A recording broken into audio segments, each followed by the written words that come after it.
Frost is back in Nebraska, giving lots of hope to the Cornhuskers fan base tired of losing. Our college football analyst David Pollack with us.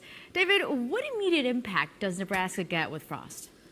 Immediate credibility. A guy that obviously is one of Nebraska's own. I think the hardest thing to do for coaches and for fans is to get on board with the hire and all be in unison. And when you hire a guy that's one of your own, that you bring back, that was there when Nebraska was in their heyday, within their glory days, a guy that's also proven it, by the way, too. It's not just a native son. It's a guy that went somewhere else and just had an undefeated season at UCF. And by the way, has Florida recruiting ties now after being there for a couple years. So I think everybody is in step at the University of Nebraska now. They're all rowing in the same direction. They're all pulling for this guy.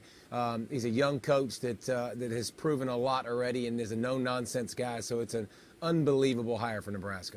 Speaking of the glory days, Nebraska has 5 national titles, most recent in '97, in which Frost was the quarterback.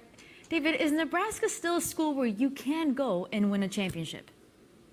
It's a tough school to win a title. And I say that because you look at recruiting, and you're not going to find many 4- and 5-star guys and big-time recruits that come out of the state of Nebraska or in that area, that circle. When he was at Central Florida, he could throw a rock out of his window and hit a guy that's got some serious blazing speed. And they used to run the option, obviously, to offset that. But listen, I think it's a tough proposition for Nebraska. And listen, they've seen that. You just mentioned it. They haven't won a title since '97. And you look at the Big Ten now, being in the Big Ten, it's obviously good competition. 3 teams finished in the top 10. So it's tough. It's not a national championship contending team year in and year out. We've seen that. We see the familiar names. So it's an uphill battle for him, but he's got to find a niche. And maybe spending time in Florida will be that way to bring some guys from the South up there.